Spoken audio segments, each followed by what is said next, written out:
ওয়াকফ আইন প্রত্যাহারের দাবিতে বহরমপুরের সভা থেকে শান্তির বার্তা দিলেন বিধায়ক হুমায়ুন কবির। ওয়াকফ আইন প্রত্যাহারের দাবিতে বুধবার বহরমপুর টেক্সটাইল মোড়ে বিশাল জনসভা করা হয়। জেলার বিভিন্ন এলাকা থেকে মুসলিম শাখা সংগঠনের সদস্যরা মিছিল করে এসে সভায় যোগদান করেন।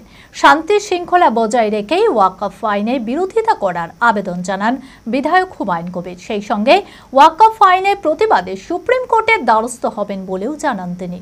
মানসিক স্বাস্থ্যের জন্য সবার আগে যে নামটি মনে ভেসে ওঠে সুস্থ মনের ঠিকানা মনোবীক্ষণ। যোগাযোগ নাম্বার 7477799516।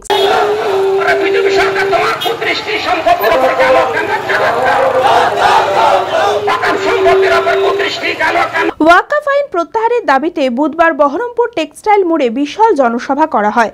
জেলার বিভিন্ন এলাকা থেকে মুসলিম শাখা সংগঠনের সদস্যরা মিছিল করে এসে এই সভায় যোগদান করেন। উপস্থিত ছিলেন ভরতপুরের বিধায়ক হুমায়ুন কবির সহ অন্যান্য বিশিষ্টজনেরা। এদিনের সভা থেকে শান্তির বার্তা দিলেন হুমায়ুন কবির। শান্তি শৃঙ্খলা বজায় রেখেই ওয়াকফ আইনের বিরোধিতা করার আবেদন জানান তিনি বলেন, রাস্তায় আন্দোলন করলেও সেটা শান্তিপূর্ণভাবে হোক, জনসাধারণের অসুবিধা করে পথ অবরোধ যেন না করা হয়। আমি সবাইকে আপনাদের মাধ্যমে আহ্বান করব, আন্দোলন হোক শান্তিপূর্ণ।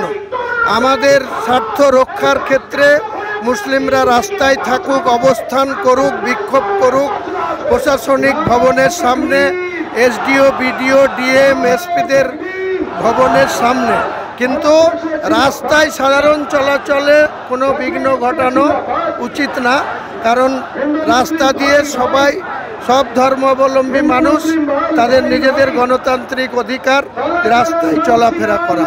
কাজেই দীর্ঘ সময় ধরে রাস্তা অবরোধ না করতেই অনুরোধ করব এবং শান্তিপূর্ণভাবে যাতে এই বিলের এগেনস্টে কেন্দ্র সরকারের এই কালা কানুনের বিরুদ্ধে যাতে আইন মোতাবেক আন্দোলন হয়। শান্তিপূর্ণ আন্দোলন কাকে বলে? 42 সালে ভারত ছাড়ো আন্দোলন হয়েছিল, ঠিক একইভাবে কেন্দ্র সরকারের এই ওয়াকফ বিলের বিরুদ্ধে সর্বস্তরের মুসলিম সম্প্রদায়ের মানুষ তারা রাস্তায় নেমে বিক্ষোভ দেখাবে, আন্দোলন করবে এবং কেন্দ্র সরকারকে পিছু হটতে বাধ্য করাবে। সেই সঙ্গে কেন্দ্র সরকারের ওয়াকফ আইনের প্রতিবাদে সুপ্রিম কোর্টে রিভিউ পিটিশন দেবেন বলেও জানান তিনি। দেখুন, মুর্শিদাবাদের মানুষ সংখ্যাগরিষ্ঠ মানুষ মুসলমান সম্প্রদায়ের, তাদের এই যে আঁতে ঘা দেওয়া বা তাদের সম্পদকে কেড়ে নেওয়ার উদ্দেশ্যে যে বিল পাস হয়েছে কেন্দ্র সরকারের, সেই বিলের এগেনস্টে সর্বস্তরের মুসলিম ভাইরা এখানে আন্দোলনে নামছে।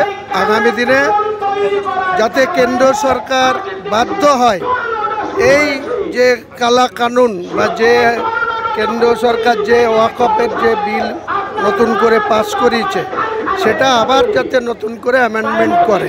এবং আমি ব্যক্তিগতভাবে এই বিলের এগেনস্টে মহামান্য সুপ্রিম কোর্টে একটা রিভিউ ফাইল করছি। অলরেডি আমি লয়ারের কাছে সমস্ত ডকুমেন্টস পাঠিয়ে দিচ্ছি, আজকেই রেডি হচ্ছে, কালকে ছুটি আছে, শুক্রবারের মধ্যেই সুপ্রিম কোর্টে রিভিউ পিটিশন আমি ভারতবর্ষের কয়েকজন করছে, তার মধ্যে আমি একটা পশ্চিমবাংলার মুসলমানদের পক্ষে আমি কেন্দ্র সরকারের এই কালা কানুনের বিরুদ্ধে আমি রিভিউ পিটিশন দাখিল করছি। আমি আমার ফেভারিট, আমার মতো আর কেউ?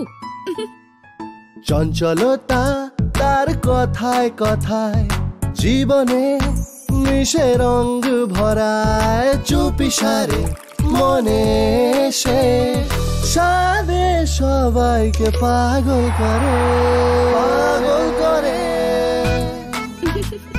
আমারই মতো আমার নিচের পতাকা। পতাকা চা, গজব কা স্বাদ।